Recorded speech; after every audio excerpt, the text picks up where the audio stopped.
আসসালামু আলাইকুম। সংবাদে আপনাদের সবাইকে স্বাগত জানাচ্ছি। আমি ফিরোজ তোহা। শুরুতেই সংবাদ শিরোনাম। বাংলাদেশের সর্বশেষ গুরুত্বপূর্ণ আপডেট সংবাদে আপনাকে স্বাগত। শুরুতেই সংবাদ শিরোনাম, পরে বিস্তারিত। প্রথমে জানাবো, মালয়েশিয়ায় ডক্টর ইউনূসকে সম্মানসূচক ডক্টরেট ডিগ্রি প্রদান। নোবেল শান্তি পুরস্কার বিজয়ী বাংলাদেশের অন্তর্বর্তীকালীন সরকারের প্রধান উপদেষ্টা প্রফেসর ডক্টর মোহাম্মদ ইউনূসকে সম্মানসূচক ডক্টরেট ডিগ্রি দিয়েছে মালয়েশিয়ার ন্যাশনাল ইউনিভার্সিটি ইউকেএম। আজ কুয়ালালামপুরে ইউকেএম বিশ্ববিদ্যালয়ের অডিটোরিয়াম রুমে আয়োজিত এক আনন্দঘন পরিবেশে বিশ্ববিদ্যালয়ের চ্যান্সেলরের কাছ থেকে এই সম্মানসূচক ডক্টরেট ডিগ্রি সনদ নেন ডক্টর মোহাম্মদ ইউনূস। জানাবো, গাজায় ইসরায়েলি হামলায় নিহত আরও ৭৩। গাজা গত ২৪ ঘন্টায় দখলদার বাহিনীর হামলায় অন্তত ৭৩ জন নিরীহ ফিলিস্তিনি নিহত হয়েছে বলে চিকিৎসকরা জানিয়েছেন। নিহতদের মধ্যে ২ জন ইসরায়েলের অবরোধজনিত দুর্ভিক্ষে মারা গেছেন। এরপর জানাবো, গাজা পরিস্থিতির বাস্তবতা অস্বীকার করেছেন নেতানিয়াহু। অভিযোগ অস্ট্রেলিয়ার প্রধানমন্ত্রীর। গাজার মানবিক সংকট নিয়ে ইসরায়েলের প্রধানমন্ত্রী বেঞ্জামিন নেতানিয়াহু বাস্তবতা অস্বীকার করেছেন বলে মন্তব্য করেছেন অস্ট্রেলিয়ার প্রধানমন্ত্রী অ্যান্টনি আলবানিস। আজ অস্ট্রেলিয়ার প্রথমবারের মতো ফিলিস্তিনকে রাষ্ট্র হিসেবে স্বীকৃতি দেওয়ার ঘোষণা দেয়। এর একদিন পর রাষ্ট্রীয় সম্প্রচার মাধ্যম এবিসিকে দেয়া এক সাক্ষাৎকারে আলবানিস এই সমালোচনা করেছেন। এদিকে পাকিস্তানের এক ফোঁটা পানিও নিতে পারবে না ভারত। ভারতকে শাহবাজ শরীফের কড়া হুঁশিয়ারি। সিন্ধু নদীর পানি প্রবাহ রোধে ভারতের সম্ভাব্য পদক্ষেপের বিরুদ্ধে কঠোর সতর্কবার্তা দিয়েছেন পাকিস্তানের প্রধানমন্ত্রী শেহবাজ শরীফ। তিনি স্পষ্ট করে বলেছেন, যতই চেষ্টা করুন না কেন পাকিস্তানের এক ফোঁটা পানিও কেড়ে নিতে পারবে না ভারত। এমন উদ্যোগ নিলে পাকিস্তান কঠিন শিক্ষা দেবে ভারতকে। এদিকে ইসরায়েলের ৪টি স্থানে ড্রোন দিয়ে হামলা হুতি যোদ্ধাদের। ইসরায়েলে বড় ধরনের হামলা চালিয়েছে বলে দাবি করেছে ইয়েমেনের হুতি বিদ্রোহীরা। তাদের দাবি, গাজা চলমান সামরিক অভিযান এবং নিরীহ ফিলিস্তিনিদের উপর চালানো নৃশংসতার প্রতিশোধ হিসেবে এই পদক্ষেপ নেওয়া হয়েছে। মালয়েশিয়ায় ডক্টর ইউনূসকে সম্মানসূচক ডক্টরেট ডিগ্রি প্রদান। নোবেল শান্তি পুরস্কার বিজয়ী বাংলাদেশের অন্তর্বর্তীকালীন সরকারের প্রধান উপদেষ্টা প্রফেসর ডক্টর মোহাম্মদ ইউনূসকে সম্মানসূচক ডক্টরেট ডিগ্রি দিয়েছে মালয়েশিয়ার ন্যাশনাল ইউনিভার্সিটি ইউকেএম।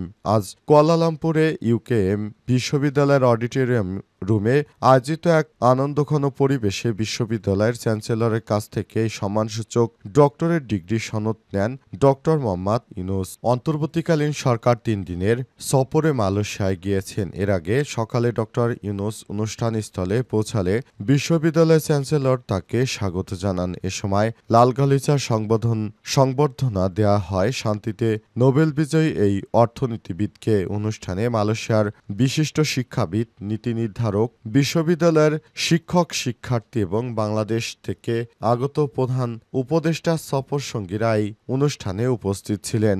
অন্তর্বর্তীকালীন সরকারের প্রধান উপদেষ্টা প্রফেসর ডক্টর মোহাম্মদ ইউনূস ৩ দিনের রাষ্ট্রীয় সফরে মালয়েশিয়ায় গিয়েছেন। সেখানে তিনি তার বন্ধু মালয়েশিয়ার প্রধানমন্ত্রী আনোয়ার ইব্রাহিমের সঙ্গে বেশ কয়েকটি চুক্তিতে সই করেছেন এবং সেই চুক্তিগুলো বাংলাদেশের জন্য খুবই গুরুত্বপূর্ণ।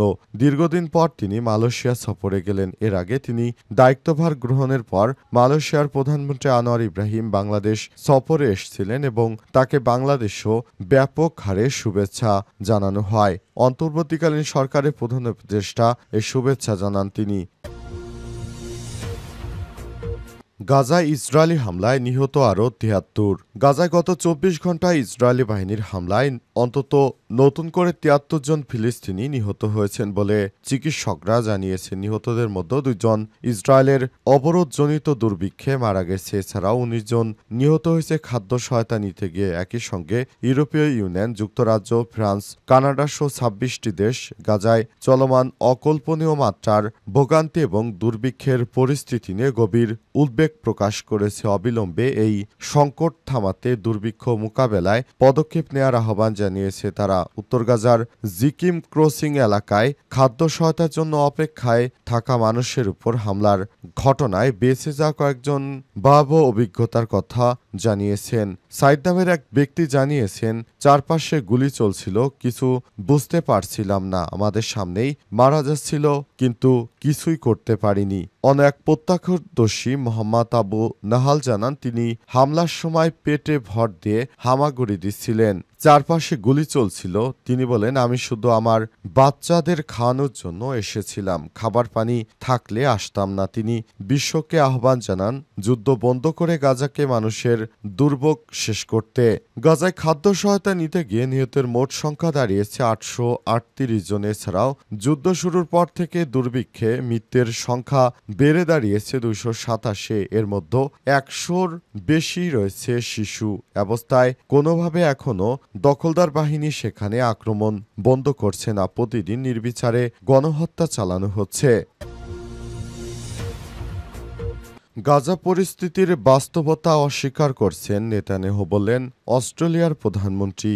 গাজায় মানবিক সংকট নিয়ে ইসরায়েলের প্রধানমন্ত্রী বেঞ্জামিন নেতানিয়াহু বাস্তবতাকে অস্বীকার করেছেন বলে মন্তব্য করেছেন অস্ট্রেলিয়ার প্রধানমন্ত্রী অ্যান্থনি আলবানিস। আজ অস্ট্রেলিয়ায় প্রথমবারের মতো ফিলিস্তিনকে রাষ্ট্র হিসেবে স্বীকৃতি দেওয়ার ঘোষণা দেয়। এর একদিন পর মঙ্গলবার রাষ্ট্রীয় সম্প্রচার মাধ্যম এবিসিকে দেয়া এক সাক্ষাৎকারে আলবানিস এই সমালোচনা করেছেন। তিনি জানান, বৃহস্পতিবার নেতানিয়াহুর সঙ্গে ফোনালাপে গাজার ভয়াবহ মানবিক পরিস্থিতির বিষয়টি তুললেও ইসরায়েলের প্রধানমন্ত্রী তার আগের অবস্থানই পুনরাবৃত্তি করেছেন এবং নিরপরাধ মানুষের উপর চলমান বিপর্যয় অস্বীকার করেছেন। আলবানিস ঘোষণা দিয়েছেন, আগামী মাসে জাতিসংঘ সাধারণ পরিষদে ফিলিস্তিনকে রাষ্ট্রের স্বীকৃতি দেবে অস্ট্রেলিয়া। তবে এই স্বীকৃতি শর্ত সাপেক্ষে। ভবিষ্যতে ফিলিস্তিন রাষ্ট্র হামাসের কোনো সম্পৃক্ততা থাকবে না বলে ফিলিস্তিন কর্তৃপক্ষ প্রতিশ্রুতি দিয়েছে। অস্ট্রেলিয়ার ডানপন্থী বিরোধী দলীয় নেতা সুসান লে এই সিদ্ধান্তকে যুক্তরাষ্ট্রের সঙ্গে সম্পর্কের জন্য ঝুঁকিপূর্ণ বলে মন্তব্য করেছেন, কারণ ওয়াশিংটন ফিলিস্তিন রাষ্ট্রের স্বীকৃতির বিপক্ষে অবস্থান করছে। গাজায় ক্ষুধা এবং অপুষ্টি খবর এবং ইসরায়েলের সামরিক নিয়ন্ত্রণ নেয়ার পরিকল্পনা প্রকাশের পর অস্ট্রেলিয়ার জনমত দ্রুত বদলে গেছে। চলতি মাসে সিডনির হারবার ব্রিজে হাজার হাজার মানুষ গাজায় ত্রাণ পৌঁছানোর দাবিতে মিছিল করে। আগে জনমতের বিভক্তির কারণে বিষয়টি সতর্ক ছিল আলবানিস মধ্য বামপন্থী লেবার পার্টি। তবে সাম্প্রতিক পরিস্থিতি এবং নেতানিয়াহুর অভিযান বাড়ানোর সিদ্ধান্তে জনমতের পরিবর্তন ঘটিয়েছে, সরকারের অবস্থান বদলাতে প্রভাবিত করছে বলে বিশ্লেষকদের মত। পাকিস্তানের এক ফোঁটা পানিও নিতে পারবে না, ভারতকে শাহবাজ শরীফের কড়া হুঁশিয়ারি। সিন্ধু নদীর পানি প্রবাহ রোধে ভারতের সম্ভাব্য পদক্ষেপের বিরুদ্ধে কঠোর সতর্কবার্তা দিয়েছেন পাকিস্তানের প্রধানমন্ত্রী শেহবাজ শরীফ। তিনি স্পষ্ট করে বলেছেন, যতই চেষ্টা করুক না কেন পাকিস্তানের এক ফোঁটা পানিও কেড়ে নিতে পারবে না ভারত। এমন উদ্যোগ নিলে পাকিস্তান কঠিন শিক্ষা দেবে ভারতকে। এই বছরে এপ্রিলে জম্মু কাশ্মীরের পহেলগামে সন্ত্রাসী হামলায় ২৬ জন নিহত হওয়ার পর পাকিস্তানকে দায়ী করে নয়াদিল্লি। এরপর বহু পুরনো সিন্ধু পানি চুক্তি স্থগিতের ঘোষণা দেয় ভারত। ইসলামাবাদ একে যুদ্ধ ঘোষণার শামিল আখ্যা দিয়ে জানায়, চুক্তির একতরফাভাবে স্থগিতের সুযোগ নেই এবং এটি ১৯৬৯ সালের ভিয়েনা কনভেনশনের লঙ্ঘন। চলতি বছরের জুনে দ্য হেগের স্থানীয় সালিসি আদালত পিসিসি-এ রায় জানায়, ভারত একতরফাভাবে চুক্তি স্থগিত করতে পারবে না। আজ আদালতে আবার স্পষ্ট করে দেয়,